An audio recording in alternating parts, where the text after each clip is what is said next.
Hello everyone, welcome to prep nation. आपका 13 दिसंबर के current affairs में स्वागत है। तो चलिए फिर आज के जितने भी इम्पोर्टेंट करंट अफेयर्स और उनसे जुड़े स्टैटिक जीके वो सब कुछ हम इस लेक्चर में डिस्कस करेंगे। तो चलिए वीडियो को स्टार्ट करते हैं, जिसमें पहला क्वेश्चन है, who has taken oath as the chief minister of Gujarat. Gujarat के मुख्यमंत्री के रूप में किसने शपथ ली है? तो वो लिए हैं option C Bhupendra bhai Patel ji. Option C Bhupendra Patel. तो अभी गुजरात का इलेक्शन का रिजल्ट घोषित हुआ, जिसमें बीजेपी ने लगातार 7 बार यहाँ पे जीत हासिल किया और वहीं इस बार बीजेपी ने 156 सीट जीता है आउट ऑफ 182। और वहीं इस जीत को देखते हुए बीजेपी ने भूपेंद्र भाई पटेल को दोबारा से गुजरात का सीएम चुना है और वहीं उन्होंने गांधीनगर में गुजरात के गवर्नर आचार्य देवव्रत के सामने शपथ लिया। और वहीं इस शपथ समारोह में भारत के प्रधानमंत्री नरेंद्र मोदी और union home minister Amit Shah भी मौजूद थे। वहीं इससे पहले भूपेंद्र भाई पटेल जी सितंबर 2021 में गुजरात के सीएम बने थे, जब विजय रूपानी जी ने अपना इस्तीफा दिया था। वहीं बात करें कि कौन सी सीट से लड़ रहे थे, तो ये लड़ रहे थे घटलोडिया सीट से, जहां से पहले आनंदीबेन पटेल लड़ती थी। वहीं इसके साथ ही जैसे हमने की बात किया कि गुजरात के गवर्नर है आचार्य देवव्रत, तो वहां पे कुल लेजिस्लेटिव असेंबली की सीटों की संख्या है 182। Dina Boluarte has created history by becoming the first female president of which country? दीना बोलुआटे ने किस देश की पहली महिला राष्ट्रपति बनकर इतिहास रचा है? तो रचा है ऑप्शन ए पेरू की। Option A Peru. तो डीना बोलुआटे बनी है पेरू की पहली महिला राष्ट्रपति और ये सक्सीड करेंगी पेड्रो कैस्टिलो को। और वहीं बीते 5 सालों में पेरू में कुल 5 राष्ट्रपति बदले जा चुके हैं, जिसमें कि डीना बोलुआटे छठी पेरुवियन राष्ट्रपति है।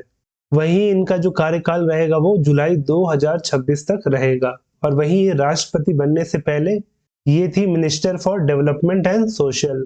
और वहीं अगर बात करें पेरू की, तो इसकी जो राजधानी है वो लीमा है और वहीं करेंसी है Peruvian sol. Peruvian sol. Who inaugurated the fertilizer association of India annual seminar. भारतीय उर्वरक संघ वार्षिक संगोष्ठी का उद्घाटन किसने किया? तो वो किए option B Mansukh Mandaviya ji. Option B Mansukh Mandaviya. तो जो मनसुख मंडाविया जी है तो वो union chemical and fertiliser minister है और इसके साथ ही ये minister of health and family welfare भी है। और वहीं इन्होंने इनॉग्रेट किया फर्टिलाइजर एसोसिएशन ऑफ इंडिया का एनुअल सेमिनार 2022 और कहा, तो नई दिल्ली में। और वहीं इस सेमिनार का थीम था fertilizer sector by 2030। Fertilizer sector by 2030। और वहीं इसके साथ एक फैक्ट बता दें कि जो मनसुख मंडाविया जी है वो राज्यसभा मेंबर है from Gujarat. India's first gold ATM launched in which city. Bharat का पहला गोल्ड एटीएम किस शहर में लॉन्च किया गया? तो किया गया ऑप्शन ए हैदराबाद में। Option A Hyderabad. और वहीं इस एटीएम को हैदराबाद में किसने सेटअप किया है? तो इसे इंस्टॉल किया है गोल्ड सिक्का प्राइवेट लिमिटेड ने। और कहां पे? तो किया है हैदराबाद की बेगमपेट में। और वहीं इस गोल्ड एटीएम का इनॉग्रेशन किया सुनीता लक्ष्मण रेड्डी जी ने, जो कि चेयरपर्सन है ऑफ तेलंगाना वुमेन कमीशन। और वहीं इस एटीएम से आपको 0.5 ग्राम से लेकर 100 ग्राम तक के कॉइन्स मिल जाएंगे। और वहीं अगर बात गोल्ड की हो रही है तो गोल्ड का सिंबल होता है AU यानी कि ऑरम। और वहीं इसका एटॉमिक नंबर 79 होता है। Who is the author of the book Miracles of Face Yoga? Miracles of Face Yoga पुस्तक के लेखक कौन है? तो वो है option A Mansi Gulati. Option A Mansi Gulati. तो मानस वनी की फाउंडर मानसी गुलाटी जी ने एक किताब को लॉन्च किया है जिसका नाम है मिरेकल्स ऑफ फेस योगा। और वहीं इस किताब में आपको फेस से रिलेटेड जितने भी योगा एक्सरसाइज है उसके बारे में कंप्लीट जानकारी दी गई है। और वहीं अगर योगा की बात हो रही है तो जो एक किताब है योगा पे जिसका नाम है योग सूत्रा, उसे लिखा है पतंजलि जी ने। पतंजलि।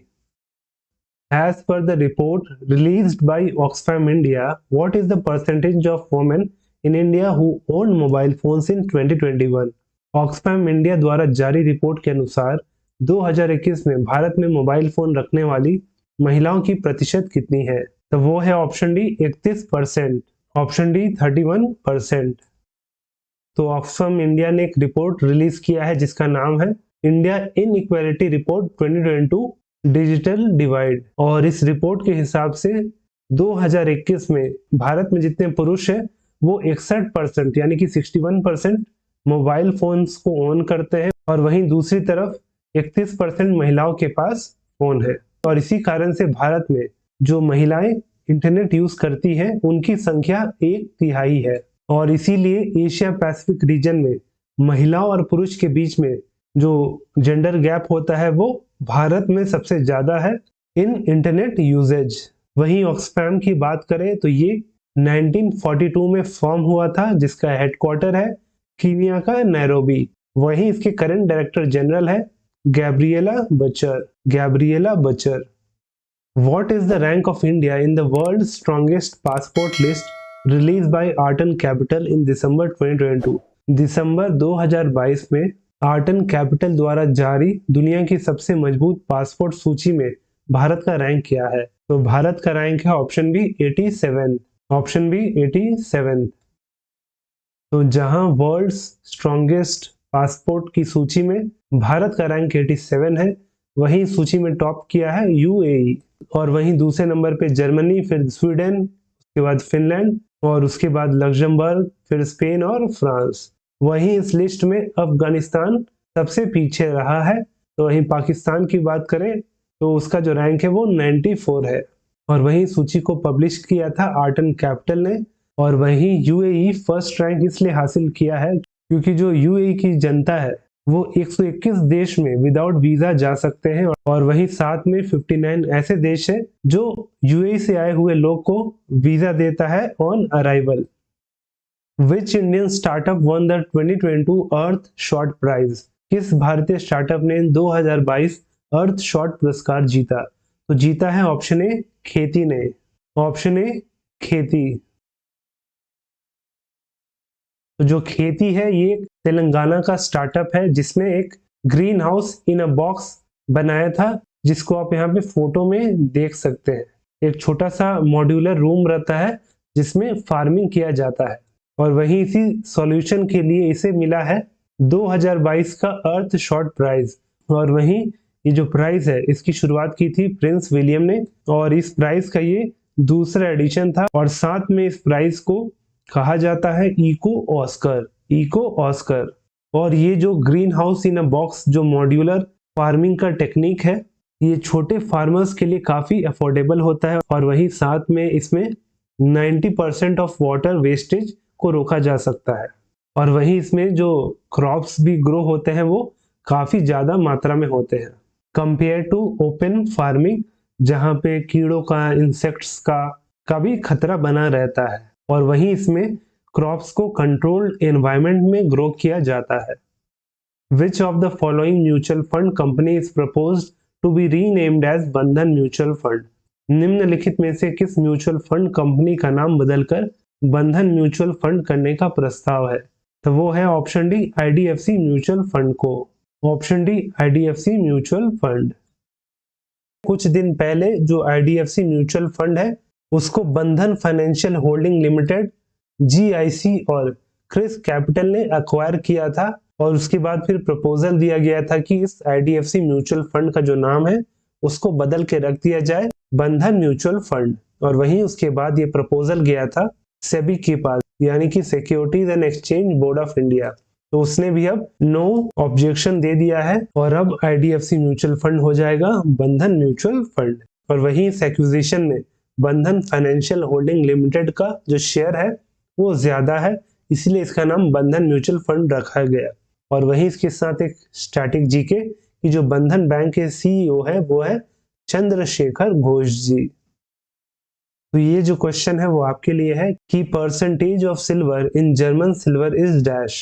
जर्मन सिल्वर में सिल्वर का प्रतिशत डैश है। तो आपको कमेंट करके सही आंसर बताना है कि जर्मन सिल्वर में कितना परसेंट सिल्वर होता है। वहीं इस लेक्चर का पीडीएफ आपको हमारे टेलीग्राम चैनल प्रेप नेशन में मिल जाएगा, जिसका लिंक नीचे डिस्क्रिप्शन में दिया गया है। और वहीं हमारे चैनल पे जो डेली करंट अफेयर्स की वीडियो है वो एवरी मॉर्निंग पोस्ट होते हैं, तो उसको रेगुलर फॉलो करने के लिए हमारे चैनल को सब्सक्राइब करें।